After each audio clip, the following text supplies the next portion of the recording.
Además, al lado tuyo es Está un poco, imposible. sí, está un poco Además, al lado tuyo es imposible.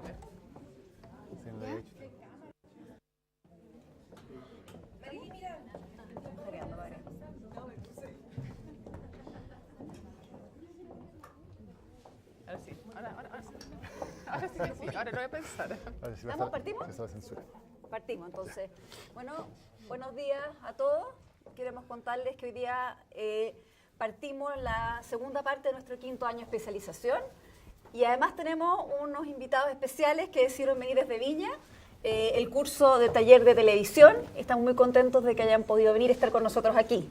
Además, agradecer a nuestros 3 invitados de hoy, Mónica Rincón, Daniel Matamala y Fernando Paulsen, que se han dado tiempo en agitadas agendas y diferentes programas para conversar sobre periodismo y política. Nosotros, además de su rol en Tolerancia Cero, los vemos en una serie de otros programas, por lo tanto, si bien vamos a concentrarnos en esto, la idea es abrirlo al final a preguntas que ustedes puedan tener sobre otros ámbitos.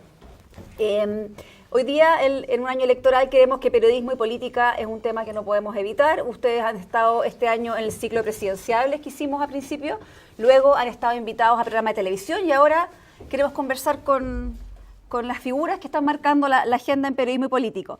Primero me gustaría irme al formato de Tolerancia Cero en 2017. Este año se optó por una combinación de periodistas y panelistas. ¿Cómo se discutió este diseño y cuáles son las virtudes y limitaciones que propone combinar esos dos tipos de mirada frente al invitado? Fernando estuvo en el parto desde el principio, así que él es el más adecuado para responder. Sabía que me iban a echar la culpa a mí. Mira, Tolerancia Cero ha tenido montones de formas distintas desde que se creó hace ya casi 17 años. Originalmente fueron 4 personas que tomaron la decisión de comentar las noticias más importantes del día el domingo en la mañana. Ahí, el único que queda de ahí es Fernando Villegas. Estaba con Felipe Pozo, que en ese entonces era director ejecutivo de Chilevisión. Estaba con Mauricio Israel y Libardo Buitrago. Ese era el panel original. ¿Eso fue el 2000? Eso fue hace 17, 18, por ahí, por el año 2000. 99. Después a medida que fueron saliendo las personas, se fueron reemplazando. Salió Felipe Pozo, entró Aldo Chapacase, salió Libardo Buitrago, entré yo, y empezaron a salir, o sea, viajaban y entraban siempre el domingo en la mañana, hasta que se tomó la decisión de pasarlo al prime del domingo en la tarde, siempre conversando nosotros entre nosotros. Era un panel de opinión periodística, si tú quieres. Y eso hasta que, no me acuerdo cuál de las elecciones fue, que alguien dijo, ¿por qué no invitamos a alguno de los candidatos? Y invitamos a un candidato, entonces alguien dijo, y bueno, ¿por qué la próxima semana no invitamos al otro? Y de repente reclamó uno y dijo, ¿por qué no me invitan a mí también? Y cuando ya estábamos pestañeando, ya teníamos candidatos, o sea, invitados toda la semana. Y el invitado causó bastante controversia originalmente porque muchos de los panelistas reclamaron porque ellos habían sido convocados a ser panelistas de Tolerancia Cero para discutir sus opiniones y no para tener que entrevistar a nadie.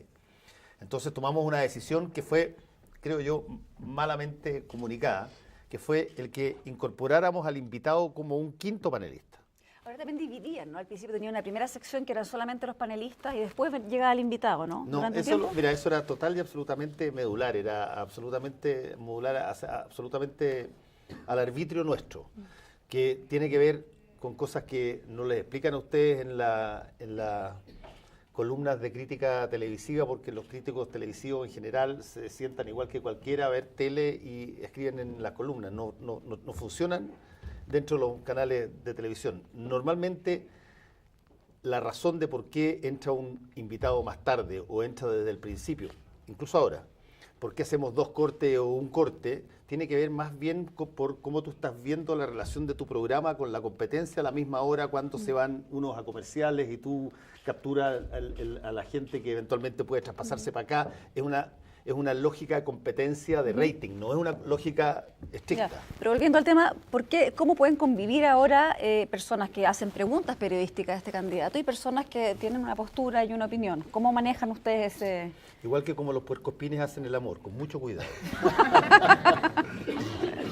Y no hemos enterrado algunas púas ya. Sí, nos hemos enterrado varias púas. Pero ¿cuál es la evaluación en general de esos equilibrios? ¿Cómo se maneja? Por ejemplo, ayer lo vi en el caso de una pregunta tuya, Mónica, con respecto al aborto, que era una pregunta para el candidato, pero terminó explicando la posición del candidato una de las panelistas. ¿Cómo...?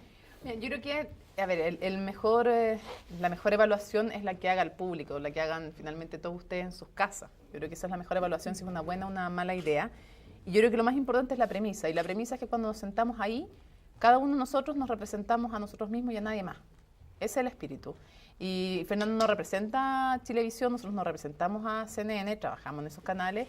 Y los otros panelistas tampoco. Y creo que eso es lo relevante. Si eso resulta o no, creo que lo tiene que evaluar el público. Pero efectivamente es un aprendizaje también, porque probablemente nosotros tres funcionamos más en una lógica incluso de ritmo. Esto no es solamente un tema de ideología, en una cosa de ritmo o de entrevista en que probablemente es más fácil acoplarnos entre nosotros, pero vamos aprendiendo y vamos encontrando como formas de trabajarlo también. Pero efectivamente... Déjame plantearte un ejemplo de lo que dice la Mónica. Fernando Villegas, que a pesar de que no parezca, es muy amigo mío y yo lo quiero harto, a pesar de que es una guagua, 1,96 m, que me dan ganas de pegarle charchazo en la cabeza muy seguido. Fernando Villegas es una persona que muy distinta a nosotros tres. Es una persona que básicamente se basa en su opinión, lo que lee, su mirada del mundo. Es un gran enemigo de los datos. Por ejemplo, y nosotros somos dateros, vamos con información, tratamos de buscar evidencia, por lo tanto tú vas a ver diferencias muy grandes en la forma en cómo pregunta. Ahora, él no es periodista, partamos por eso. Pero no tiene por qué serlo, digamos. Uno perfectamente podría no ser periodista y preguntar con datos, preguntar con evidencia, pero él considera que las cosas tienen más que ver con relaciones, que tienen más que ver con situaciones, con posiciones estratégicas históricas, que con evidencia. Entonces, de repente cuando Daniel, yo lo veo porque lo tengo al frente, cuando Daniel sale y empieza a ocupar una serie de datos, empieza a bufar. Yo cacho al tiro de que está metido en un segmento donde él preferiría que fuera toda opinión. Digamos. Una conversación... Sí. Pero es más interesante tener también, yo siento que sobre todo si uno está ejerciendo periodismo, uno ejerce su rol justamente desde ahí. Nosotros lo hacemos en CNN Prime con Daniel y en el fondo eso implica que no tienes posición. O sea, tú tienes tu posición personal como ciudadano, pero tienes en el fondo, vas a cuestionar siempre el del frente, da lo mismo. Y se prueba súper bien en las redes sociales, básicamente en general todos los partidos que han indignado todos los programas. Y eso es muy bueno, porque en el fondo da lo mismo lo que tú piensas sobre un punto, tú tienes que cuestionar eso. Da lo mismo lo que yo pienso sobre el aborto. Lo que yo ayer quería era cuestionar el punto de si podía él decirse liberal, esa postura respecto al aborto. O sea, corresponde o no. Y otro día va a ser otro tema con Mayol, puede ser... Pero ya que entramos en un tema, tú dices en el fondo que tú en este caso y en la mayoría de los casos estás ejerciendo el rol de periodismo. Sin embargo, el cuestionamiento a la neutralidad de los periodistas ha crecido con mucha fuerza en esa elección. ¿Ustedes lo sienten? ¿Sienten que hace 5 años no había esa mirada sobre los periodistas tan fuerte? Lo que pasa es que, a ver, yo creo que hay que entender que nosotros ejercemos el periodismo desde distintos géneros. La opinión es un género periodístico, tan válido como el género interpretativo, el género informativo. Y una de las gracias que tiene Tolerancia Cero, creo, es que permite una flexibilidad para moverse por distintos ámbitos. El primer programa, por ejemplo, fue un programa en que conversamos entre nosotros. No hubo ningún invitado. Y conversamos y dimos nuestras opiniones sobre distintos temas. Luego entramos en esta fase que vamos a hacer 5 programas con los 5 invitados, que son los 5 precandidatos a las primarias. Y después más adelante, dependiendo de lo que nos traiga la actualidad, alguna vez vamos a repetir un esquema sin invitados, otra vez con un invitado de un ámbito distinto de la actualidad, después vamos a traer a los candidatos de nuevo cuando ya sean los candidatos de la fase final. O sea, el programa, y para sobrevivir todo un año, me parece que tiene que tener una flexibilidad en cómo lo armamos todas las semanas. En cuanto al cuestionamiento sobre la neutralidad de los periodistas, me parece bien interesante lo que ha pasado en los últimos años, porque daría la impresión de que fuera algo nuevo el tema de que haya periodistas opinando en televisión. Y periodistas opinando en televisión ha habido toda la vida. Lo que pasa es que ¿de qué opinaban los periodistas en televisión? ¿Cuál era el ámbito en que se les permitía opinar? De deportes, de espectáculos, de temas sociales. O sea, ¿tú crees que al entrar en la política, Ese el periodismo de opinión ha generado un revuelo y una mirada que antes no había? No es que sea nuevo que haya periodistas opinando en televisión. Lo que pasa es que opinan de temas que sacan más callos porque tienen que ver con el poder. Y ahí es donde mucha gente empieza a ponerse nerviosa. Yo tengo dudas en verdad sobre la honestidad de esos cuestionamientos en algunas personas. Yo también. O sea, yo dudo de si realmente están cuestionando que haya una agenda oculta a los periodistas. Yo creo que normalmente lo que más le incomoda es que hoy día el periodismo está haciendo lo que está llamado a hacer, es cuestionar el poder.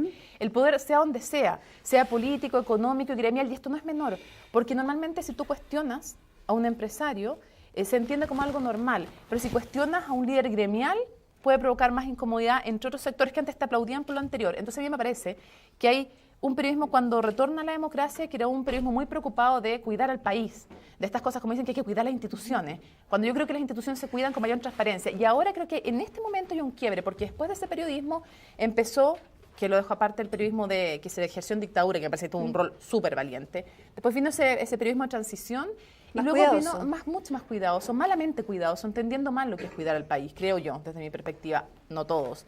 Después vino un periodismo, para mi gusto, que se dedica a las investigaciones, no sé, Contacto, Informe Especial, que hacen investigación, pero de temas más bien sociales. Y luego viene otro granito, sería el escándalo de las platas políticas. Y creo que hay un periodismo que vuelve a retomar su rol, pero estábamos circunscritos a lo que era como muy transversal o muy, en el fondo, bien aceptado, que era cuestionar temas de corrupción. Y creo que ahora hay un quiebre que no nos hemos dado cuenta que se está produciendo en este momento, en este año electoral, y que tiene que ver con cuestionar ya no cosas que tienen que ver con el bien y el mal, con la moralidad, sino ir realmente al corazón de las propuestas y cuestionar a cada uno en sus propuestas. Y ese quiebre es el que yo siento que no siempre es bien tomado y bien entendido por los políticos. O sea, en ese sentido, este cuestionamiento de neutralidad es positivo, porque demuestra en cierta medida que lo que se está haciendo es incomodando a los poderosos. Ahora, ese cuestionamiento de neutralidad no puede tener también que ver que, aunque efectivamente en otros ámbitos se le está exigiendo transparencia muy fuerte a ciertos sectores, y en los medios eso es algo que está recién empezando. Mira, hay una razón por la cual, por ejemplo, yo no quería nunca colegiarme. Yo estudié afuera, podría perfectamente haber revalidado el título acá y colegiarme. Y la razón por la que no me quería colegiar es porque yo no tengo disciplina gremial. ¿Qué significa eso y qué tiene que ver con lo que tú estás diciendo? A mí me ha tocado denunciar, pero ni un problema, a mí no se me cae una lágrima, denunciar a colegas por mentiroso, a medios por plagiar, cosas de otros, a comentaristas de televisión por adulterar datos cuando uno estaba junto con ellos y recibimos los dos los mismos datos. Yo no tengo ni un problema en eso. En este país han habido dos grandes mitologías en materia periodística. La primera mitología es que la televisión, por ejemplo, o la prensa, refleja como un espejo lo que es la realidad. Lo que no puede haber nada más distante de la realidad que la televisión. Porque escoge un ángulo, escoge una determinado factor de tiempo, edita, en fin. Y la segunda cosa que tiene que ver es que somos neutrales, que somos objetivos. Yo me acuerdo una vez que estaba caminando por Parque Arauco y se me acerca una señora y me dice: hoy lo vi ayer en Tolerancia Cero, Fernando, pero ¿qué objetivo tuvo usted? Y yo le dije: no, señora, se equivocó. Lo que pasa es que lo que yo dije coincidió con lo que usted piensa y usted cree que eso es objetividad. No existe la objetividad en el sentido práctico de, por ejemplo, informar. Es objetivo si yo digo: ayer Chile le ganó a Camerún 2-0. Sin duda. En realidad, objetivo. Pero en el momento en que tú informas algo, tú escoges qué informar. Escoges desde qué ángulo informar. Escoges las palabras que tú utilizas para informar. Y además, si que le agregas una interpretación, tienes un punto de vista personal ahí. Y eso perdió. ¿Ah? Perdió Camerún. 0-2. Eso dije. Pero no, ganó Chile, entonces podría haber dicho perdió el otro. Claro. Eso ya es una decisión. Eso ya es una decisión, ahora, exacto. Si vamos avanzando hacia allá, en el sentido de que efectivamente uno tiene un punto de vista y que eso es algo que se empieza a tolerar, en sociedades más avanzadas se ha optado porque muchos periodistas y muchos medios transparentan sus posiciones políticas de manera que el lector o el televidente pueda ponderar esa pregunta en ese contexto. ¿Ustedes qué piensan? Los medios más que los periodistas, pero muchas veces al reconocer los medios su posición editorial, los periodistas están dentro de ese marco. No. Eso es exactamente al revés. Y es una cosa que pasa en Europa y pasa sobre todo en Estados Unidos. En Estados Unidos todos los medios de comunicación están divididos todos los medios de comunicación están divididos claramente en dos grandes sectores. Un sector que son los dueños del medio Sí. que son los dueños de las páginas editoriales, Sí. y los periodistas que son dueños, entre comillas, del reporteo y la entrega de medios. Lo que tú ves cuando el New York Times dice, el New York Times endosa a Barack Obama, lo que tú estás ahí leyendo es la posición de los dueños del medio. De las editoriales, no claro. tiene nada que ver con los periodistas. Los Ahora, periodistas pueden Chile, ser todo. Ahora, ¿te parece en bien contra. eso? ¿Tú crees que eso es algo que deberíamos avanzar en Chile? En Chile, por lo que yo he visto, no hay medios que se hayan jugado en candidatura, que hayan puesto en sus páginas web qué candidatura apoyan. ¿Ustedes creen que vamos hacia allá? Yo creo que es súper importante la diferenciación que hace Fernando. Me acuerdo la última vez que pasó el año 2012, cuando el New York Times en la página editorial el día que apoyan a Obama, cosa que Sí. no había ninguna duda al respecto, me acuerdo que el titular del diario ese día era una denuncia contra Obama. Era una denuncia contra Obama. Exacto. Entonces, ahí está claramente diferenciado cómo se dice. El editorial del diario tiene esta postura, pero eso es completamente independiente del reporteo periodístico que vamos a hacer como medio. ¿Y tú crees que es sano en el fondo el explicitar esas dos posiciones? Ahora, ¿tú tienes alguna duda de cuál es el editorial del Mercurio de la tercera en esta elección? Más allá de que no lo explicite, pero la ¿Pero página tú crees editorial... ¿Pero tú crees que se debería explicitar? O sea, ¿ustedes creen que deberíamos avanzar hacia allá Pero como cosa de una buena cultura- práctica? sí, es una cosa de cultura periodística que en Claro, Chile tal vez una no cosa de tenemos cultura tanto. periodística. Ahora, ¿alguien cree que el editorial del Mercurio en esta elección apoyará a Beatriz Sánchez? No. O sea, yo creo que está súper claro también. No, pero es una cosa que se podría explicitar, es verdad, pero... es una cosa Por el cultural. interior de Chile vamos, sí puede haber en el Es fondo una cosa resquemores sobre quién cultural, apoya. Marilyn, es una cosa cultural tan cultural como que los candidatos presidenciales revelen su declaración de impuestos en Estados Unidos. Aquí, por ejemplo, Bueno. yo podría decir lo mismo. ¿Por qué los candidatos no revelan sus declaraciones de impuestos? Es un proceso que Y ya quizás que empezó más que yo creo que hay que tener ojo con una cosa es revelar una postura editorial y otra cosa es hacer la diferencia si el trabajo periodístico va a estar marcado por esa postura editorial. Exacto. Es distinto tener una postura editorial de tener una agenda como medio de comunicación. Y nosotros, por ejemplo, como en CNN Chile, en CNN Prime, empezamos a hacer editoriales en el están noticiero. separadas Está separado claramente, no solo en esa instancia está separado lo que es la opinión de CNN respecto de un tema, que no siempre es opinión, a veces es porque es importante, o a veces es cuáles podrían ser las consecuencias. No siempre es opinión de nos parece bien, nos parece mal. Eso no es así. Pero eso está muy separado del reporteo. Nosotros no conversamos con los reporteros para decirle, investiga esto, haz esta nota porque va a cuadrar con este editorial. A lo sumo, la única ligación que puede haber es que el editorial normalmente tenemos que tener el tema dentro de las notas, porque si no, porque Claro. es importante, no tendría sentido. Pero hay que diferenciar, explicitar o no una postura, que me parece que es válido, de que eso no se traduzca en que el trabajo periodístico se ha orientado a una agenda en ese sentido. Eso Y es en- súper importante diferenciarlo. Sí, y en nuestro trabajo, a propósito de lo que decía Fernando, yo creo que también hay un elemento muy importante en el trabajo que hacemos como periodistas, como entrevistadores, etcétera. Yo tampoco creo en la objetividad, pero sí creo en la imparcialidad. ¿A qué me refiero con eso? Que cuando yo me planto frente a un entrevistado, por ejemplo, frente a un candidato, mi única agenda es hacer la mejor entrevista periodística posible, que va a significar que yo voy a tratar de exponer probablemente con mayor claridad o presionar con mayor claridad en los puntos en que ese candidato ha sido poco específico o donde veo que tiene contradicciones, por ejemplo. No voy a tratar de beneficiar a un candidato porque yo como ciudadano me sienta más cercano ideológicamente a él. Te pongo un ejemplo. Cuando entrevistamos a Beatriz Sánchez, por ejemplo, en Tolerancia Cero y después en Aquí está Chile, le insistimos mucho en temas como Bolivia, como Venezuela, como el terrorismo en la Araucanía. ¿Por qué? Porque eran temas donde ella tenía problemas de definición y por lo tanto para nosotros era periodísticamente interesante ir para allá. Si entrevistamos en cambio a Piñera, por ejemplo, Claro, son temas que ya se han zanjado en diferentes. son otros los temas que les vamos a preguntar. No porque nos interese beneficiar determinada agenda, sino porque como periodistas nos interesa presionar a cada candidato en los puntos en que él tiene que definirse o ella tiene que definirse y donde no ha sido claro o clara. Y eso, claro, la interpretación de mucha gente es, ya están tratando de perjudicar a Beatriz Sánchez y le sacan Bolivia y Venezuela 10.000 veces. Ya están tratando de perjudicar a Piñera y le sacan el tema de los conflictos de interés. No, estamos tratando de hacer buen periodismo. Y por eso también variamos los temas con que en el fondo vamos a buscar a cada candidato. Ahora, una de las críticas que se reciben en el fondo en estas pasadas, digamos, que uno lo ve mucho en redes sociales, es que en el intento por buscar estas áreas donde los candidatos no se han definido, ustedes son acusados de actuar como rostros y no como periodistas, y eso es una cosa que lo hemos visto constantemente. ¿Cómo se actúa como rostro? No, como rostro es el fondo buscar el... Eso puede ser, pero una cosa que uno ve habitualmente en redes sociales. ¿Cómo uno diferencia? ¿En qué minuto empiezas a darte cuenta? Como tú que- dices, el protagonismo. Protagonismo. Es que ahí yo ahí tengo como dos temas. Uno, yo creo que a todos nos pueden arrancar las cabras para el monte. O sea, y nosotros mismos somos los más duros para juzgarnos cuando en el fondo de repente el tono influyó en que no se recibiera algo de la forma en que era recibir. Pues tú y yo no tengo ningún problema. Pues tú lo otro día cuando entrevisté a Mayor, creo que nunca entendió lo que le estaba preguntando. Y eso es mi problema. Por el postnatal. Sí, por el postnatal Sí, masculino. nadie lo entendió mucho.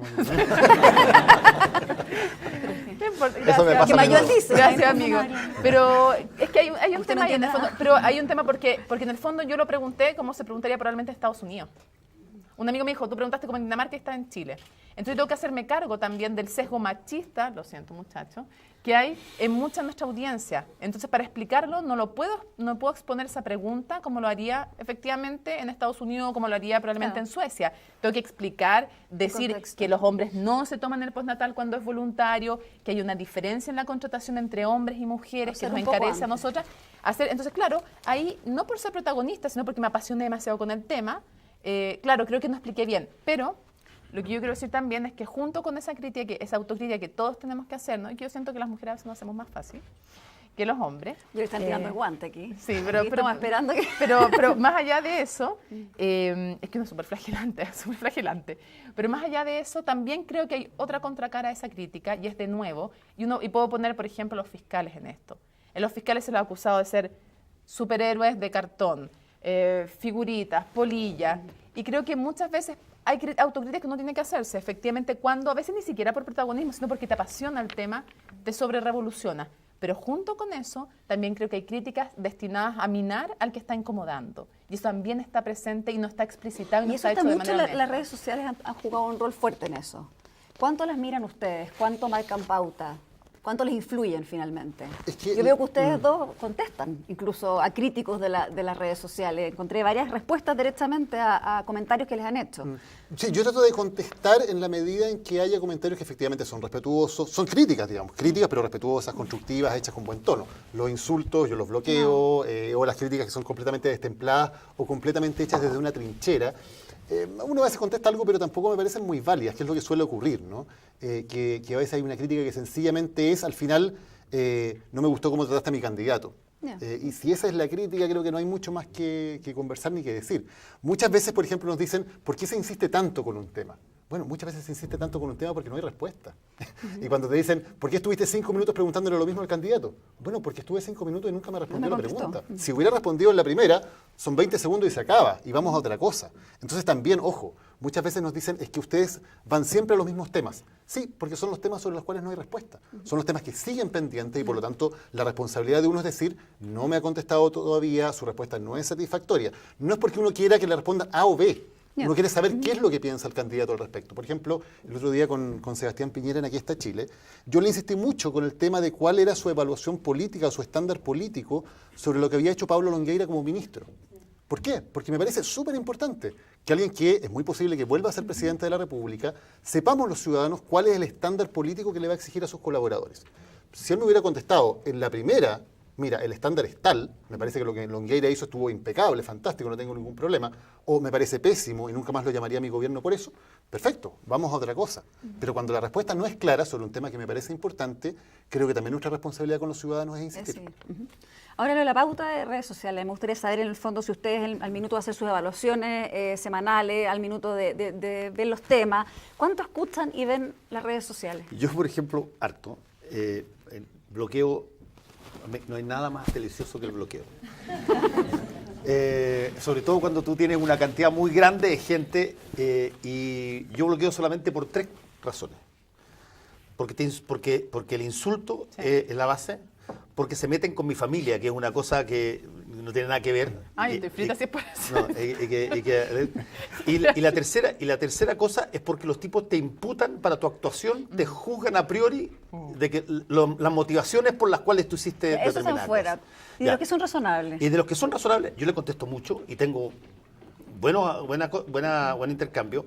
Y sobre todo le contesto a los que, tengo que reconocértelo, yo tengo un sesgo quizás a contestarle dentro de las personas que te contestan, a las personas que uno puede identificar que son personas, digamos. En redes sociales es muy fácil enmascararse de lo que uno no es.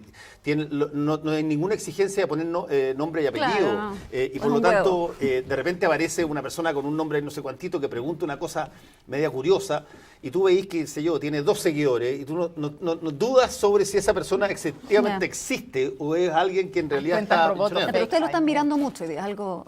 Yo no sé si mucho. No, yo yo creo que tampoco uno tiene que mucho, mirarlo pero lo miro, en sí. su Contexto. justa proporción, así como cuando uno lo para en la calle y le hacen un comentario, uno escucha y conversa, y es un input súper válido. Las redes sociales tienen una cierta lógica que también es perversa, donde la gente suele hacer juicios muy virulentos. De hecho, suele pasar que hay un juicio muy virulento y si uno le contesta, la respuesta viene mucho más blanda, Más viene blanda. mucho Más más suave. débil, porque claro, ya estás conversando realmente con alguien. Con una persona. Entonces, no está esa lógica de que cuando tú conversas cara a cara con alguien, te planteas de cierta forma. En las redes sociales muchas veces vomitas lo primero que estás pensando y luego te das cuenta, al otro lado sí hay una persona. Entonces, hay una conversación Vamos más moderando. Pero personal. por ejemplo, ayer pasó, y me ha pasado antes, que yo miro las redes sociales y los tipos te transmiten, por ejemplo, te corrigen errores. Yo ayer, Sí.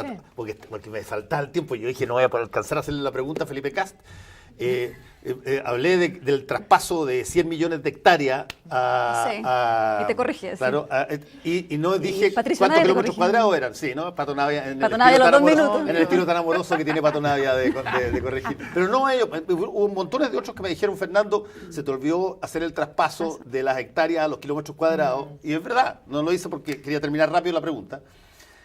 Y a las personas que me dijeron, Fernando, yo le dije, oye, te agradezco mucho, discúlpame. Y muchas veces los tipos te aportan datos además. Sí. Tú dices algo y te dicen, eso que tú señalaste se llama tanto, bajo la ley de no ¿O sé te cuántito, recuerdan tanto. entrevistas que has hecho antes y contradicciones de los entrevistados que a uno incluso se le han olvidado? Nos pasó con el caso de Ana von Baer. Ella nos dio una entrevista, como nos dieron mucho, y le preguntamos respecto al financiamiento con un cuestionario tipo que teníamos en esa época. Cuando empezó el tema era un cuestionario tipo, usted pidió plata, su familia pidió plata, Para ir con boleta, sacándolo. sin boleta, pero todo con camino, así, ¿no? Y era como estándar. Pero se nos olvidó en el fondo lo que había contestado. Y un tuitero lo subió después de que ella, en el fondo, se le aparecieron los mails en que le pedía efectivamente plata. Y él lo recuperó para atrás. Claro, a Carlos Ginelavino o a Adela, ¿no? Y lo recuperó y claro, efectivamente había una contradicción que yo creo que a nosotros mismos se nos había olvidado. Entonces también recuerdan, No, hay mucho aporte. hay de mucho redes seguimiento sociales. Hay también. gente de buena onda que incluso personas que no piensan como tú para nada o que incluso pueden considerar que aportan. y que aportan muy bien. A mí, antes de pasar la pregunta a los alumnos, me gustaría meterlos en dos casos que han marcado y remecido este escenario electoral. Y los dos han nacido en programas políticos. Yo lo encontré interesante eso. Uno es el protagonizado por ustedes, osando a la intolerancia cero, a propósito de su falta de información sobre el acuerdo de París. A mí me gustaría saber, en la reunión de pauta posterior, en el análisis posterior, ¿qué evaluación hicieron ustedes de ese episodio? Porque mirando después el minuto, ¿fueron las reacciones las correctas? ¿Qué más deberían haber preguntado? Me gustaría, en el fondo, que ustedes me contaran, ¿cómo evalúan? Porque ese hecho cambió el debate y marcó un hito. Yo también estuve dentro de un contexto de la entrevista incompleta, porque si sencillamente el candidato se hubiera ido blanco en un tema en específico, no hubiera tenido el mismo efecto, pero fue que la entrevista en general tuvo un poco ese tono, de un candidato que no encontraba mucho las respuestas cuando uno iba un poco más en profundidad del titular del tema. Entonces, creo que el contexto también hizo que fuera más relevante esa pregunta en específico. Ahora, esa victimización que ha estado estas últimas semanas, partió claramente con los acuerdos de París. Ese fue el... No, partió con la primera pregunta de matrimonio igualitario. Mira, si el problema de Osandón, yo le tengo harto cariño a Manuel José, lo conozco un montón de tiempo, lo reporté en campaña una vez, un campañista formidable a la antigua, lo que tuviera, pero cuando yo ceo la palabra, la primera, a la persona le digo, Mónica Rincón, y Mónica Rincón... Y dice, todas estas cosas son imitaciones amorosas. Le dice, qué sé yo, cuando él habla del matrimonio igualitario, yo pensé, aquí se va a peinar. Las mujeres preguntamos así. Claro, aquí se va a peinar Manuel José con el matrimonio igualitario. Y empieza a hablar y la Mónica le tira la primera frase que dijo y él dice, yo no dije eso. Ay, dije yo, no. Y si la Mónica decía, obviamente tenía la cita acá. Saca la cita de acá y él se empieza a tupir.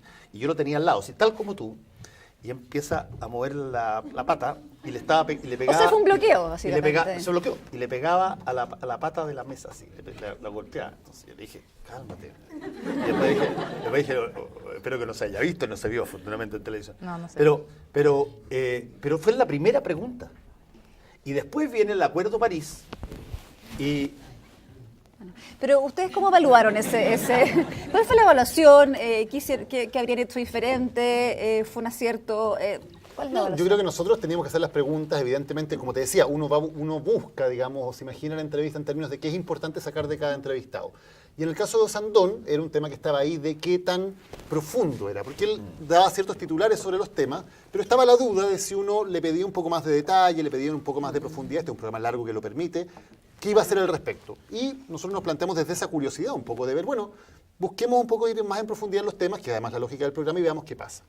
Y me parece que fue revelador lo que pasó en ese programa de las debilidades que tenía una candidatura en particular.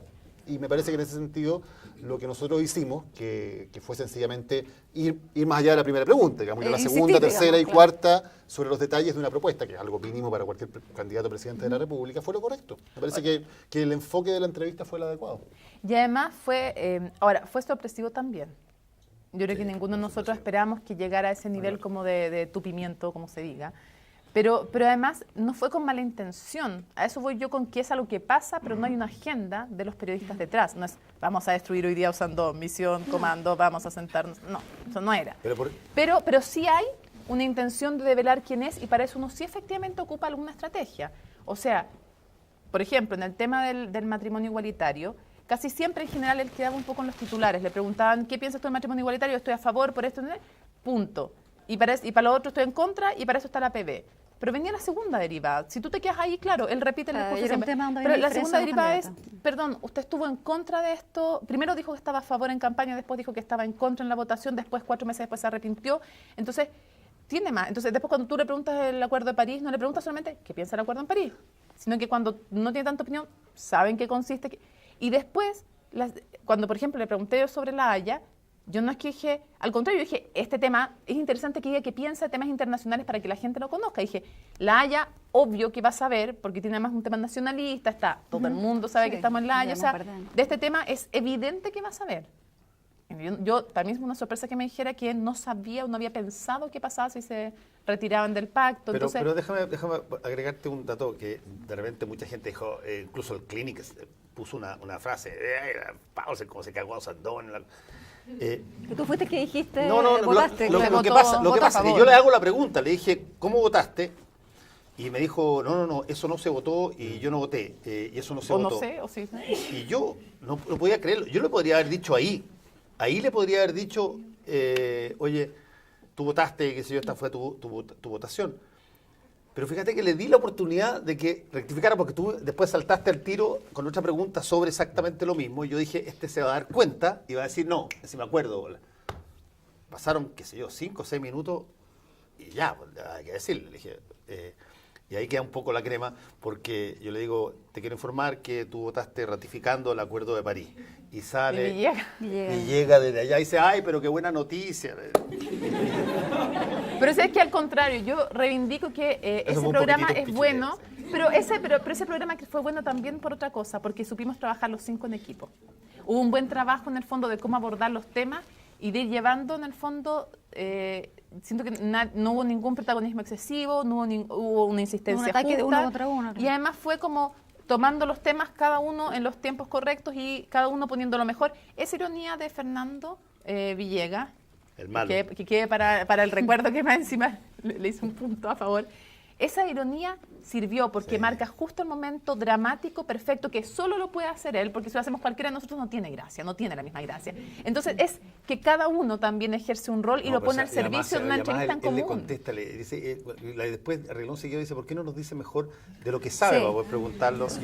Y además trata de salir Manuel José diciendo, qué sé yo, bueno, sé de cocina, y el tipo le tira y a ver cómo se hace el pollo al marengo. No sé. Y ya la cosa se... Pero pues digo que en el fondo tiene la gracia esa entrevista. Yo creo que no hubo ninguna falta de respeto, se notó que no había agenda propia, no se buscó un tema, porque eso es decir, también le han dicho, no, es que le están preguntando, tomando examen, preguntándole cosas terriblemente difíciles. Perdón, si tú le preguntas a alguien qué es el Acuerdo de París, qué es la Haya, tú le preguntas a la Araucanía... El Acuerdo de París era noticia porque 2 días antes Trump había anunciado en Estados Unidos. Se salía, no era un tema que no estuviera en la actualidad. De hecho, a ti te pusieron el examinador ayer en el Mercurio, entre de los 12 personajes más influyentes para la elección. Sí, te pusieron el examinador de candidatos. Ese es el título. Ahora, me gustaría ir al último caso, que yo sé un caso en que ustedes no estuvieron involucrados, pero es sumamente interesante desde el punto de vista de los alumnos de periodismo, Molina que fue el caso... El Molina Gate. El Molina Gate. Ustedes hicieron, editorial. Daniel y Mónica, una editorial inicial el mismo día que pasó esto, diciendo que no se había presentado evidencia material de supuesto pago ni boleta y que por lo tanto en ese minuto esa era una denuncia que a ustedes les parecía insuficiente. Luego Pilar Molina en el Mercurio explicó que había chequeado la fuente, que se había reunido con el empresario Juan José Gana, que a quien no conocía, que le dio los antecedentes, aseguró que no militaba y menos que era del entorno de Sebastián Piñera. Y lo más importante, que él daría la cara, lo cual hizo ese mismo día en la tarde, y acreditándose esta fuente que ella tenía.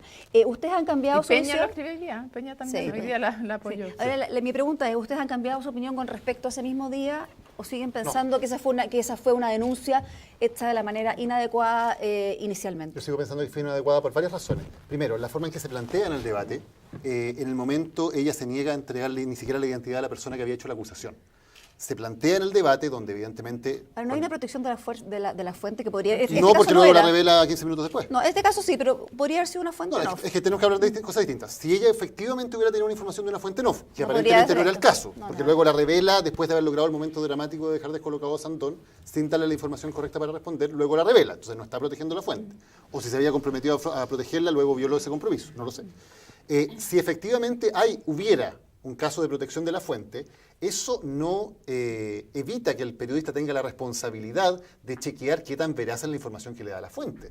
Porque si vamos a decir que por proteger la fuente significa que cualquier persona que a nosotros nos escriba, y nosotros nos escriben todos los días con denuncias sobre los candidatos, nosotros vamos a decir, me llegó una denuncia de alguien y por lo tanto la tiro públicamente, eso es irresponsable. Ahora, en este caso... Si yo protejo mi fuente es porque he hecho un chequeo de la información, he llegado a la convicción de que la información que esa fuente me proporciona es verdadera y protejo la fuente haciéndome yo responsable de la información que entrego porque yo he hecho el trabajo periodístico de chequear que esa información es ¿tú verdadera. crees que ella Eso tenía no la ocurrió en este fotocopia de caso. la boleta? No, ella tenía que, los periodistas tenemos distintas formas de investigar y de averiguar. Ella tendría que haber llegado a la convicción, si la idea era proteger la fuente, de que la información que ella tenía estaba chequeada y era correcta. Yo creo que eso pasó. Yo creo que exactamente eso pasó. Yo creo que Pilar le dan la información, cosa que pasa mucho en el periodismo, que te dan una información y la persona que te lo da, o tú lo conoces, o es una persona confiable, o tú crees que es confiable, y tú decides asumir para ti la responsabilidad de transmitir esa información. Yo creo que ella se hizo la convicción básicamente de certidumbre como para salir adelante y plantear la cosa. Con el riesgo que eso conlleva, porque, perdóname, pasa montones de veces que los periodistas tenemos informaciones parciales, informaciones limitadas, a veces, qué sé yo, una persona te puede decir, pregúntale por esto, y si es que la persona que te dice eso para ti es una persona de confianza, tú tienes todo el derecho a asumir tú la responsabilidad, quedar eventualmente en entredicho y hacer la pregunta. Yo creo que ella se formó una idea de que eso era medianamente cierto y la tiró.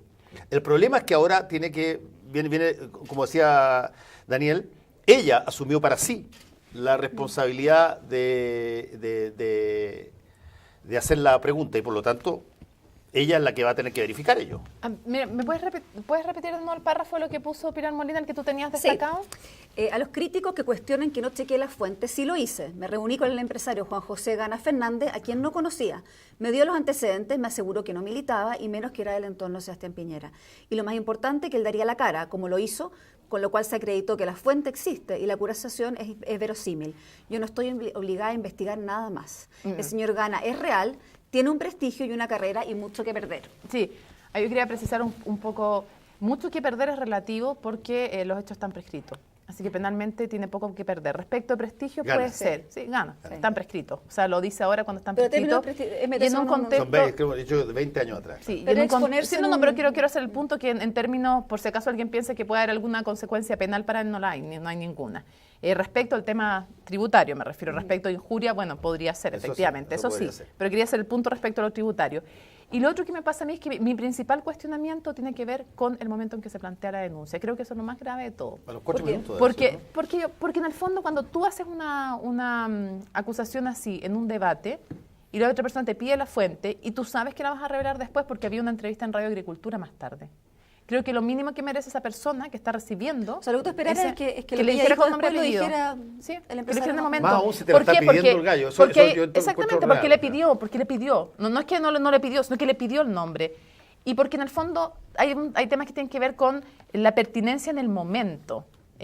No hay nada que vaya a ser igual de poderoso que el efecto que tiene en el momento de un debate presentarlo así. Si Osandón después sabe el nombre y sale a hablar y todo, da lo mismo. El momento en que él reacciona y cómo él reacciona, nadie te asegura que el que está escuchando en ese minuto lo va a escuchar después, pero además el efecto de ese momento repetido una y otra vez, entonces yo creo que es una de las cosas fundamentales. Y lo otro, que si efectivamente ella chequeó y le mostraron las boletas, a mí, de lo que ella dice, no digo que no haya sido así, pero de lo que ella dice no me queda para nada claro que haya sido así. ¿Cuál es el chequeo? Si las tiene, o sea, porque la fuente, la única veracidad no es que la persona exista. Exacto. Obviamente, si hubiera sido un correo es mucho más grave, estamos hablando de otra cosa.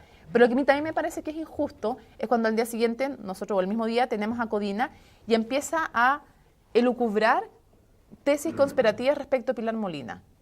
Me parece que si tú no tienes una prueba, es igualmente inválido suponer una tesis conspirativa de ella. Pero Mónica, perdona, yo quiero insistir en un punto que probablemente a todos nos ha pasado en periodismo y les va a pasar a ustedes cuando lo tengan que llevar a cabo. Las pruebas para atestiguar una falta o un delito a los periodistas no le llegan en un archivo maravilloso, ordenadito, todo aquí con nombres y apellidos. No pasa así. El normal de las veces es una señal, es una... Miren ustedes el caso Watergate, por ejemplo, y pueden ver la película que les va a servir más de 5 años de escuela, no en esta porque... Ya la vieron todos, supongo, ¿no? La vieron primero. En el caso Watergate hay la famosa fuente más importante de todas, que es esta Garganta Profunda. La única cosa de valor que entrega y que hace que los periodistas se jueguen a concho por esa cosa y mantengan el dicho de que aquí hay interferencia del presidente, es una frase que es follow the money. Todo, sigan la plata, que es una indicación para investigar. Ni siquiera es un dato. Una dirección. No, ni siquiera es una cosa acá.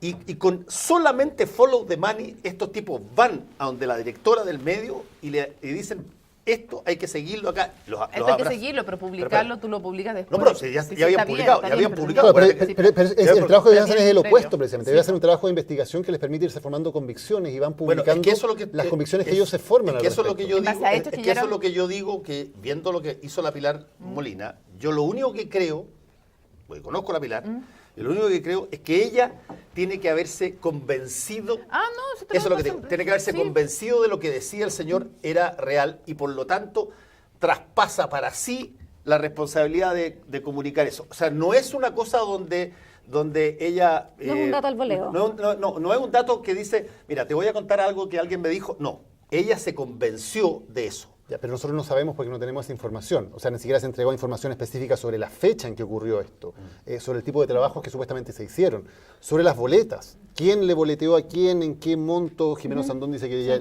pueden realizar el impuesto interno y ya no tiene esas boletas. O sea, no hay ningún dato. Y de hecho, como ella lo plantea en el debate, es, me llamó un empresario y me contó esto. Cosa distinta es que yo hubiera hecho, hice una investigación a partir de un dato que me llegó y he podido acreditar que pasó esto. Pero después dice que se juntó con él, ¿verdad? Claro, pero no dice si le mostró o no le mostró. No, que le juntó antes, claro. ¿Cuál es el antecedente más allá de que él le dice algo? Y que no estaba relacionado con Piñera, eso exequió ella. Ahora, me gustaría... Ahora, ojo, una cosa que también es cierto que yo creo que estamos... primero lo voy a decir que me parece injusto la acusación de agenda mientras no haya pruebas. O sea, hacen lo mismo en el fondo que están quejando, lo mismo. Y lo otro es que, y no lo hago por defender a Pilar Molina, ni tampoco la critico porque tenga, nada, me parece, no tengo ningún, esto no es personal. Pero es el tema de la justicia, no puedes hacer lo mismo que tú estás criticando. Y lo otro que me parece importante es que nosotros no estamos obligados, en eso sí concuerdo con ella, con Peña y con varios, nosotros no estamos obligados a la verdad. ¿En qué sentido? En que tú puedes, no sé, voy a hacer el caso más burdo, podrían haberte mostrado una boleta y ser falsa, podrían mentirte a propósito también. Y claro, o sea, tú no estás libre de la posibilidad de que te engañen. Pero, esa es una posibilidad que está, pero sí tienes la obligación de minimizar los riesgos.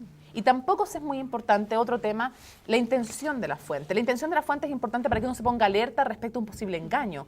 Pero si alguien, y en política y en todas estas cosas ocurre mucho, o sea, bueno, Hugo Bravo es la fuente más evidente, la venganza siempre puede ser una motivación para algo. No es tan relevante eso no invalida el testimonio, lo importante es la veracidad. El chequeo. Y ahora finalmente me gustaría preguntarle, usted ha estado con los candidatos hartos en diferentes instancias este último tiempo, ¿cómo han cambiado los candidatos para su preparación televisiva? ¿Qué tipo de exigencias nuevas están saliendo en un mundo donde los vemos? Está buena la pregunta. Los vemos. ¿Qué diferencia un candidato que era talentoso, como era probablemente tienen un coacheo brutal hoy día. O sea, los candidatos en general, yo sé por lo menos de 2 candidatos, que me lo contaron además, que los pusieron con 5 personas. Ah, sí, pues con 5 se recrearon un tolerancia cero. Recrearon tolerancia cero antes, uno, tolerancia uno cero. con pelucas y uno con pelucas, claro, que hacía. Cada uno tenía roles y preguntaban, claro,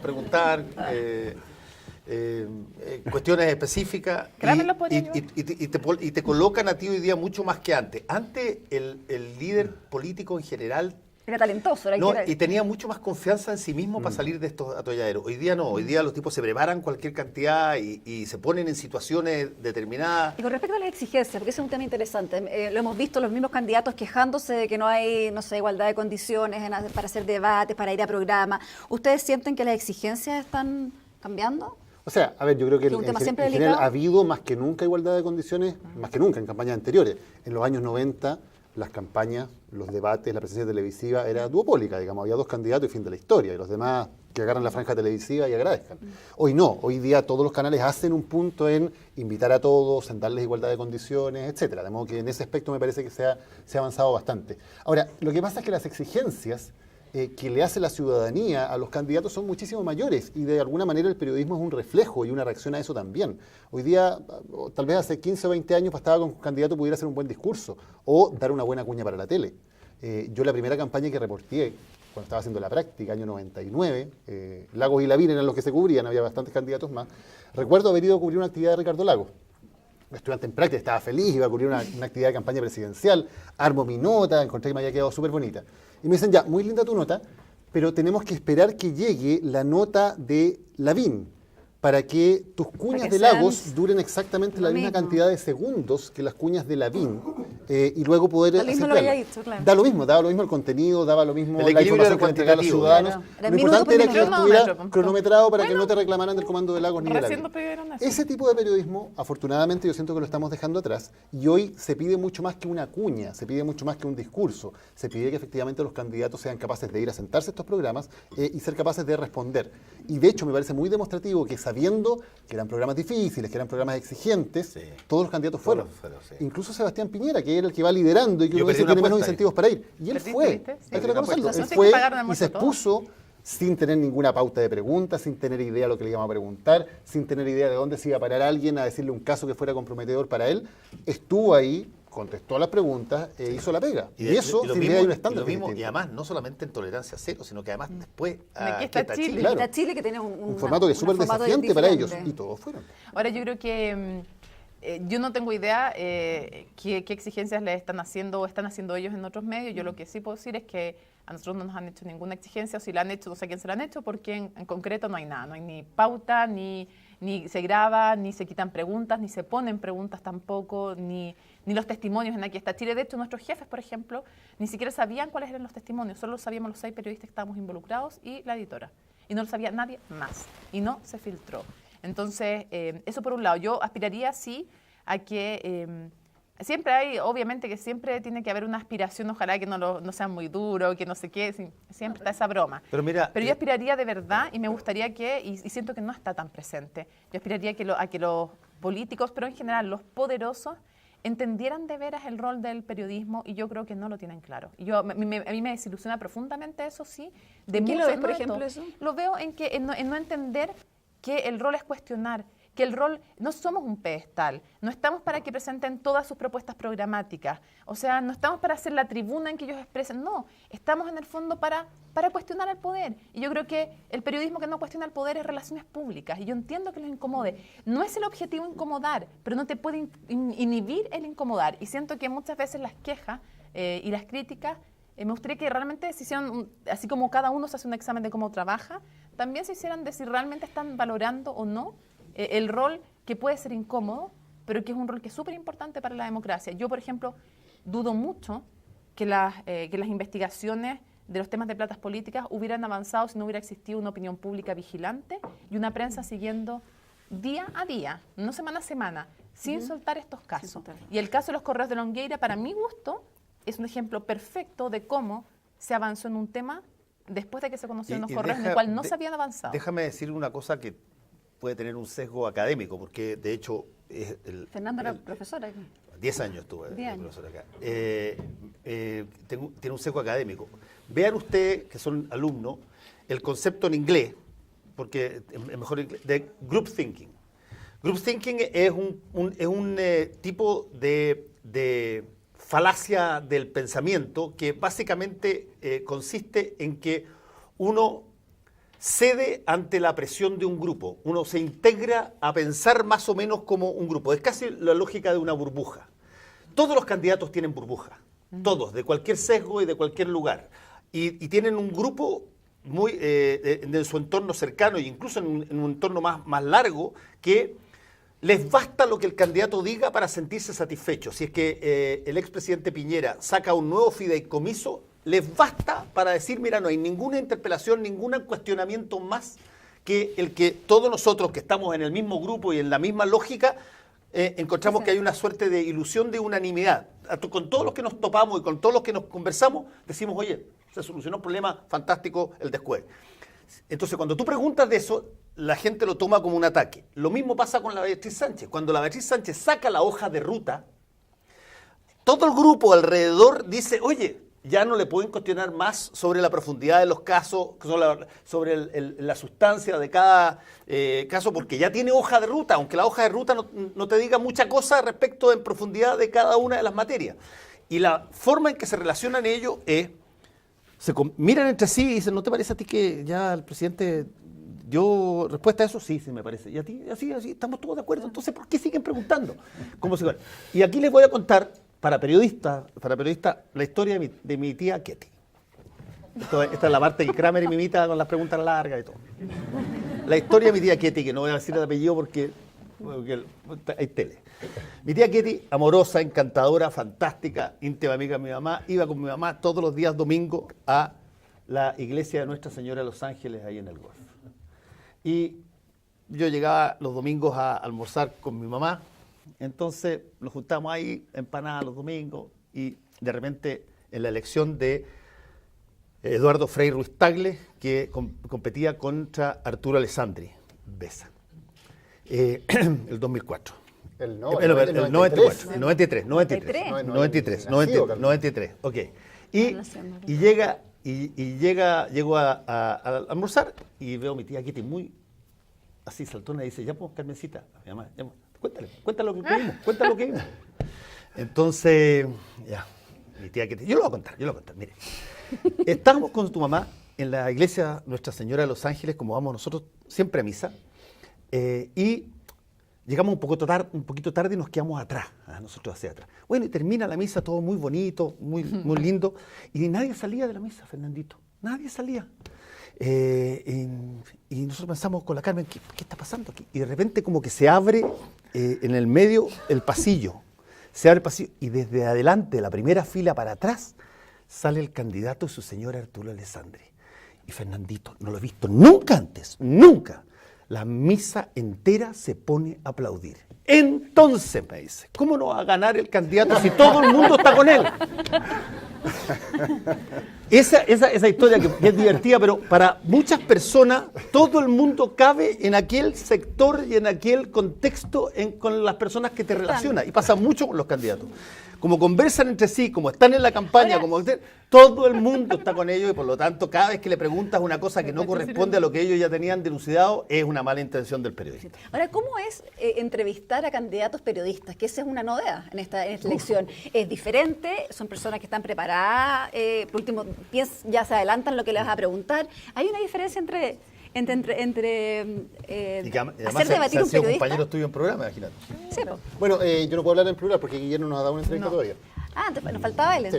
Así No, que desde puedo hablar de Beatriz candidato Sánchez solamente. Ya fregado Sí. porque fue candidato, nunca más lo tuvimos en CNN. Nunca me ha venido Y a mí entrevista no me ha hasta dado ahora. una entrevista desde que Beatriz Sánchez es candidata. Y yo la última vez que entrevisté a Alejandro fue con la Beatriz en la Radio La Clave. Después de que Beatriz se hizo candidata, nunca más Alejandro Guillén ha aceptado ir a La Clave o a Última Mirada. Ahora, yo creo que hay un tema ahí con esto de periodistas candidatos, que para mí me parece que es complejo desde el punto de vista de la profesión periodística, que es que ha instalado un cierto manto de sospecha sobre las motivaciones de los periodistas, y que me parece que efectivamente ha generado un daño en términos de opinión pública. Porque cuando dos candidatos muy legítimamente deciden salirse del periodismo, donde tenían un rol relevante, y pasar a la política, Fueron dos. genera una sospecha generalizada sobre, es que los periodistas realmente lo que están haciendo y lo que hacen cuando entrevistan o cuando opinan o cuando hacen reportajes es que están preparando el terreno para hacer una carrera política. De hecho, inscribimos la página www.paulsen 2021. Entonces hay un No fenómeno, voy a llegar al 2021. hay un fenómeno que creo que efectivamente genera una cierta desconfianza, un cierto manto de desconfianza sobre el trabajo periodístico, que a mí me parece complejo. Más allá de que es muy legítimo que ellos tomen sus decisiones, pero eso tiene un efecto Como sobre la cualquier profesionalidad, que creo que ese Y efecto son se ha dos, dado. claro, fueron dos de una vez, Claro. digamos, una... Porque ¿qué puedes, cuando te dicen, no, es que tú hiciste eso porque después quieres ser político? ¿Qué puedes decir tú, salvo decir, a mí no me interesa? No tienes cómo probar que tú en 4 años más efectivamente no vas a ser candidato. Por lo tanto, es algo que queda efectivamente a la interpretación o a la opinión de la gente.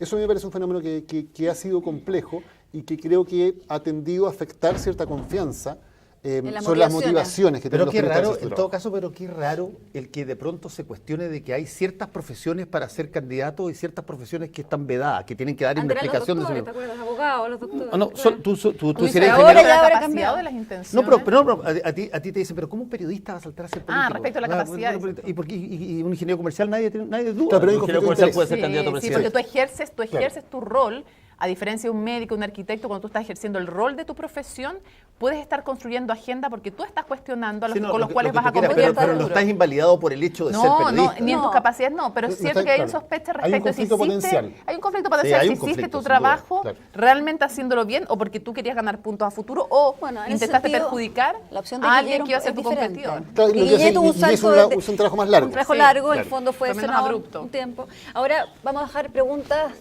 a nuestros alumnos. Tenemos 3 preguntas. Nicolás. Hola a todos. Hola. Hola, hola. Bueno, mi nombre es Nicolás Reyes. Yo estudio... necesitas el micrófono. Bueno, no sé, ¿qué es para que Que no funciona. Ah. Bueno, primero que todo, quiero darle las gracias por estar acá. Ha sido muy entretenido y muy interesante. Y mi pregunta va justamente con lo que estaban conversando ustedes. Que es ¿cuál es el rol que tiene el... Dicen que prenda el micrófono. ¿No? ¿Está prendido? Súbanle el otro. ¿Cuál es el rol que tiene el periodista respecto a las luchas políticas o movimientos sociales, o demandas sociales incluso? Pero mi pregunta va de manera personal. Si ustedes creen que tienen algún tipo como rol público respecto, no sé, al movimiento de más AFP, al movimiento de más Alto Maipo, al movimiento feminista, no sé. Porque, por ejemplo, Mónica, y esto ya va más enfocado hacia ti, yo quiero saber si es que tú te consideras feminista o no, porque en el en el capítulo en que entrevistaron a Sebastián Piñera, me pareció bastante duro que se haya negado a responderte a ti. O sea, bueno, todos sabemos que un hombre experimentado en los medios y que puede responder y sacárselas fácil, pero me acuerdo que le estáis preguntando algo sobre la empresa, sobre el financiamiento, y después cuando Daniel le pregunta algo muy parecido, va y le responde como si nada. Entonces, creo yo, ¿cuál es el rol que tiene el periodista ahí, si es que Ya, educa es que o no al es que entrevistado? hay dos cosas que se mezclan. Yo Gracias. creo que hay machismo en los medios absolutamente.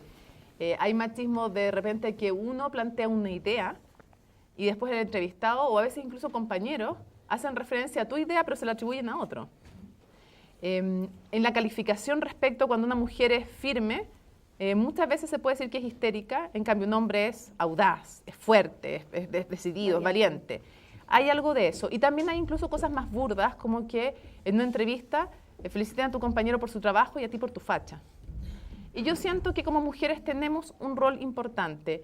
Yo reivindico que tengo el mismo derecho a ejercer el periodismo de opinión o cualquier tipo de género que cualquier mujer. Y estoy dispuesta a asumir los costos también, como han estado en otro minuto otras mujeres dispuestas a asumir los costos, pero existen.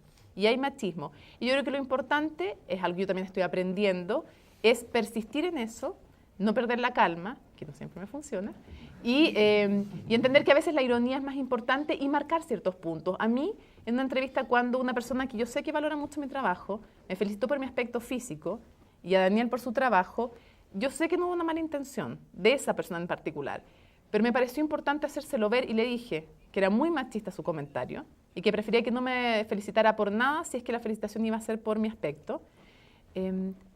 Porque creo que es importante, porque el periodismo también construye realidades. Entonces yo estoy dispuesta también a poner temas de género en la agenda, aunque sepa que no son populares y que mucha gente incluso escucharlos les va a molestar.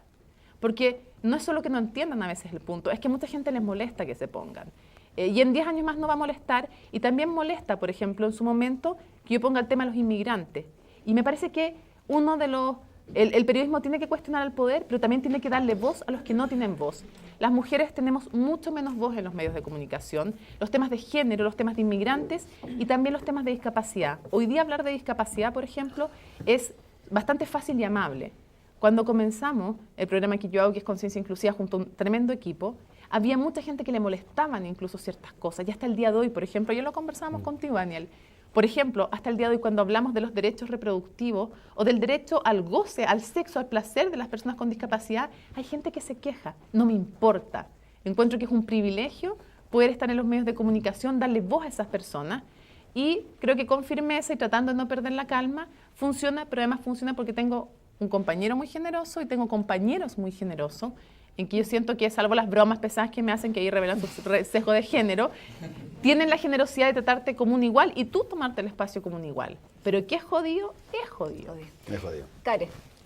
Bueno, buenas tardes a los tres. La pregunta va dirigida para los tres y a raíz de lo que estaban conversando sobre el rol medio confuso que entiende la sociedad sobre nuestra profesión.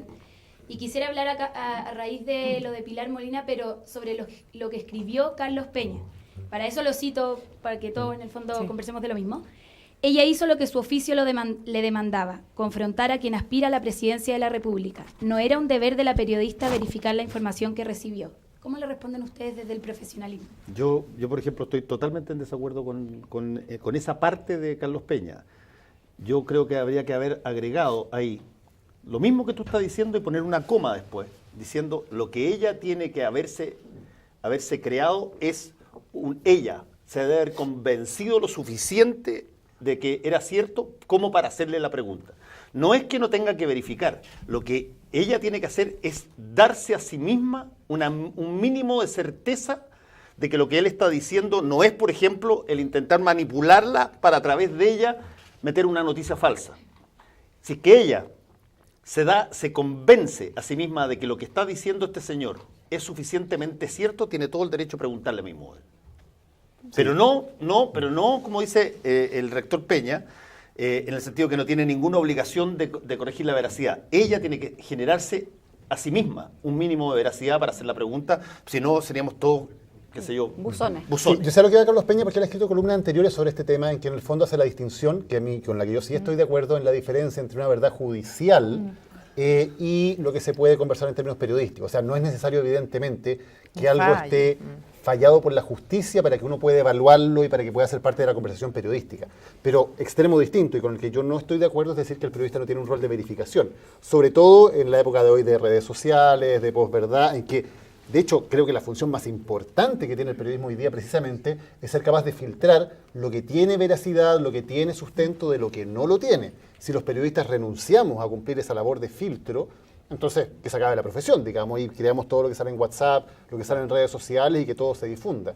Los periodistas precisamente, y hoy más que nunca, tenemos esa responsabilidad y tenemos que asumirla. Y además que hay una parte de lo que tú leíste que no se cumplió, porque dice que su misión era confrontar, dice, ¿no? Era confrontar al candidato con esta denuncia.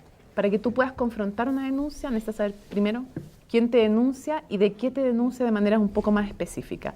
Y yo siento que ahí hubo algo que, dado que no estaba en la salvaguarda de proteger la fuente, porque después se dijo, si no estaba eso entonces como impedimento para la confrontación, creo que es un acto no fue un acto de justicia en el fondo en ese sentido, porque no pudo confrontarse. O sea, ¿de qué me defiendo yo Si me dicen tú, tal, alguien O sea, me tú habrías dice que... esperado esa información hasta tener Claro, algo. porque en el fondo, ¿cómo me defiendo yo si me dice una persona dice que alguna vez tú dijiste algo falso de alguien?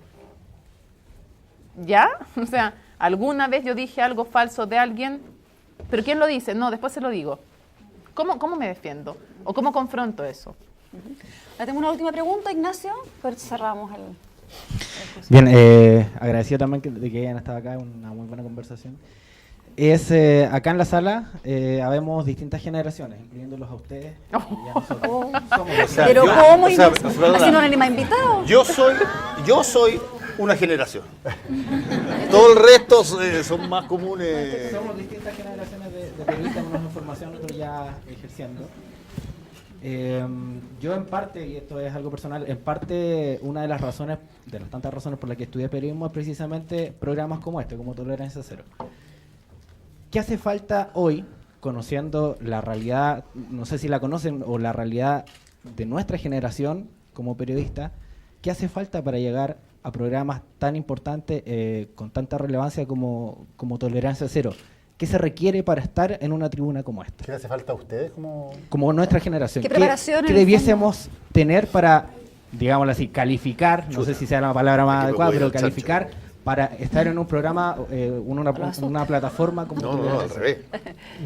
Yo creo que no es lo que tienen que buscar, para nada. Yo creo que ustedes tienen que crear su propio programa, tienen que crear sus propias formas de comunicación, tienen que crear sus propias maneras de entender cómo es la comunicación hoy en día. Cuando nosotros salimos de la escuela, básicamente la lógica era, bueno, me voy a trabajar un medio, busco algún medio establecido, me voy para allá. La cantidad de oportunidades que tienen hoy día ustedes, que con su teléfono ya son un medio de comunicación en sí, es ilimitada y es tremenda. Yo no me cerraría a decir, tengo que llegar a un programa que ya está establecido, que tiene su historia.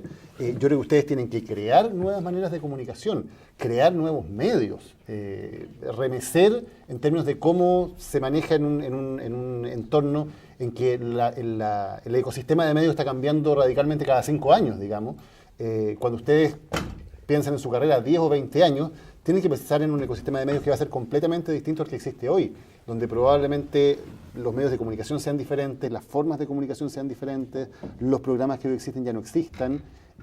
Creo que tienen que pensar mucho más en qué vienen a aportar ustedes en términos de creatividad, de originalidad, de formas distintas de entender la comunicación, más que pensar en cómo amoldarse a un esquema que ya está establecido. Ese sería mi consejo.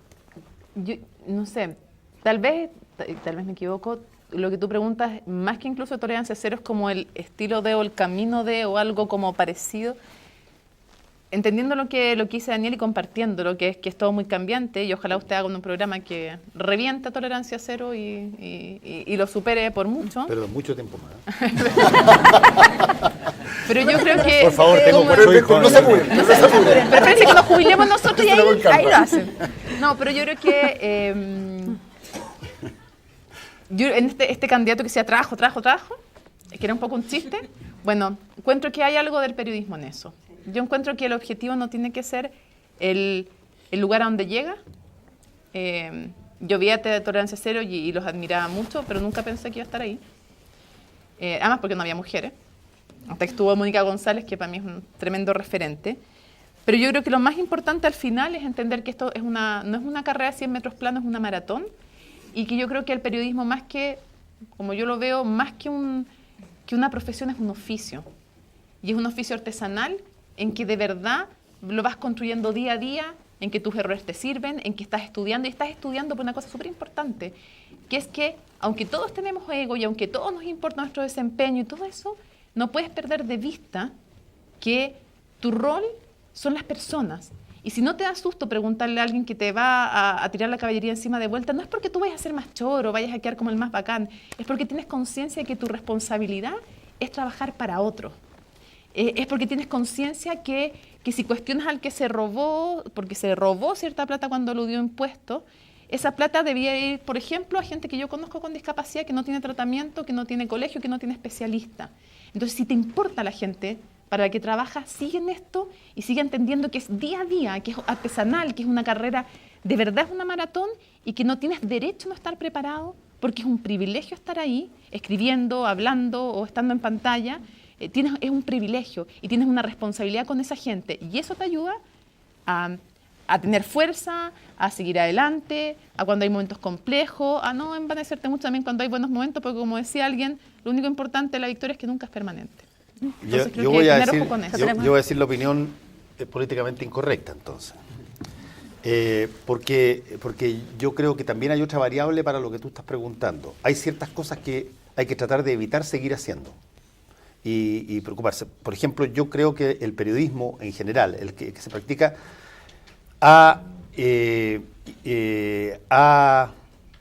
se ha puesto facilista en algún sentido. Cuando a ti te llama una persona y te dice, oye, Fernando, ¿me puedes conseguir las declaraciones de, qué sé yo, Jaime de Aguirre? Cuando me acuerdo cuando yo estaba en la oficina de Juan Pablo Hermosilla y llamaban a los periodistas y decía, oye, ¿me puedes conseguir las declaraciones de Jaime de Aguirre? Y yo decía, mira, no las tengo, no las tiene el fiscal todavía. Se las conseguían, las publicaban y el titular era exclusivo, golpe, no sé, perdón, ¿dónde está el trabajo del periodista ahí? Hoy día estamos confundiendo un par de cosas súper serias. Si es que un periodista es incapaz de contarle a su papá o su mamá o a su hijo o a su hermano menor cómo funciona el Parlamento, qué rol tienen las comisiones parlamentarias, cómo están divididas el país en términos políticos, ¿cómo te puedo explicar en qué consiste el nuevo sistema electoral y la diferencia que hay con el sistema antiguo? Si el periodista no tiene idea de las capitales de los países donde están pasando las cosas. Perdóname, no lo van a aprender en la escuela. Eso lo tienen que aprender por gana de uno saber y entender de que cuando ustedes van a publicar algo con su firma, se van a meter en la cabeza de muchas personas que les van a creer. Y no tienen ninguna obligación esas personas a las cuales ustedes van a escribir cosas que eventualmente no saben. Voy a poner un ejemplo. Yo puedo contar con los dedos de una mano, y esta es una universidad que de alguna manera partió como una escuela de negocio. Tengo un hijo que estudia acá, que estudia ingeniería comercial. Y la queja general de, por ejemplo, sectores, el científico, el económico, es que los periodistas básicamente funcionan en los sectores, muchos de ellos, como una suerte de grabación de voces contrapuestas. ¿Usted cree que esta cuestión es de esta manera? No. El que piensa lo contrario cree de esta manera y pone las dos cosas y que el público pueda definir la cosa. ¿Cuántos periodistas económicos saben leer una FECU? Es decir, saben leer cómo es la marcha cotidiana que se tiene que entregar respecto de la actividad de la empresa, o saben leer una memoria. ¿Cómo lo hacen los periodistas cuando no saben eso y sin embargo están en el sector? Tienen que ir a alguien y le traspasan a ese alguien la soberanía de poder interpretarles el asunto sin que ustedes digan que esa persona existió, porque se los cuenta aquella. Y cuando hay cosas contrapuestas en ámbitos científicos o en ámbitos que son más complicados, en vez de uno interiorizarse de qué se trata y aprenderlo, y en ese sentido tenemos dos periodistas jóvenes que son extraordinarios en esa materia, como la Mónica y Daniel. Daniel escribió un libro que yo lo presenté, que está lleno de estadística, y que está lleno de lógica estadística, y vayan a un periodista que lleve, qué sé yo, 5 o 10 años de periodista, y que le expliquen por qué hay discusiones sobre el margen de error de una encuesta, o qué son la tasa de reemplazo de encuestadores. Y van a tener problemas de encontrar respuestas cotidianas porque no saben. Siempre el trabajo de periodista puede ser sustituido por básicamente una grabadora que tú le pones a un experto, la grabadora para que él te transmita el conocimiento. Y en ese sentido tú no sabes muchas veces por tus propios conocimientos si es que lo que está diciendo es correcto o incorrecto. Cuando ustedes no se den el trabajo de averiguar exactamente lo que les tocó reportear por sí mismos y no se hagan una idea de eso, hasta ese momento, bueno, cualquier gallo con una grabadora, cualquiera en el mundo, no importa la profesión, podría hacer exactamente la misma pega. Y por lo tanto los periodistas tenemos que poder tener la cara limpia y decir, mira, lo que yo hago no me lo sustituye cualquier persona que haga o que vaya a buscar la noticia igual que yo. Si es que no se puede hacer eso, si es que tenemos todavía un valor intrínseco en ser periodista y en recopilar información, interpretarla, juntarla, procesarla, recolectarla, proyectarla y darla permanentemente, entonces no tenemos una especificidad que amerite el valor de llamarnos escuela de periodismo. Así que hay que buscar, creo yo, en el tema que estamos trabajando, la capacidad de que nosotros entendamos primero eso. Y termino con esto. Gabriel García Márquez decía que se destruyó el periodismo cuando nació la grabadora. Por una razón, yo, por ejemplo, estudié en Estados Unidos y en Estados Unidos estaba prohibida las grabadoras. Y todavía están prohibidas las grabadoras, de hecho, en las escuelas de periodismo. Estaban prohibidas las grabadoras. Porque el que tú tuvieras que anotar tenía una ventaja extraordinaria. Como tú tenías que después transcribir eso, tú te dabas cuenta cuando no entendías algo y necesariamente tenías que preguntarle, perdón, pero ¿me puede explicar esta cuestión que hay que decir? Porque tengo que transcribirlo y escribirlo. No tengo la grabación perfecta. Entonces, tus notas, por eso en Estados Unidos las notas de un periodista son evidencia en juicios legales. Evidencia. Pregúntale. Evidencia en juicios legales. Así de importante eran las notas. Cuando llegó la grabadora, tú tuviste una camada, y probablemente muchos de ellos que se acomodaron y le traspasaron a la grabación la responsabilidad de decir. Yo creo que el periodista tiene que rebelarse un poco con eso y entender primero la noticia, entender lo que pasa, entender el reportaje que les pidieron. Y una vez que lo tengan entendido y sepan cuáles son las cosas que les faltan por buscar, dónde son las fotos que tienen que poner, ahí recién se ponen a escribir. Yo voy a decir una cosa más que se me había olvidado, que para mí es súper importante, que es también mirar hacia el lado. Yo creo que se aprende mucho los colegas. O sea, tengan claro que del cabro que ya hace la práctica y que tiene un mejor sistema de búsqueda que ustedes, de seguro, y de los que llevan más tiempo uno aprende muchísimo.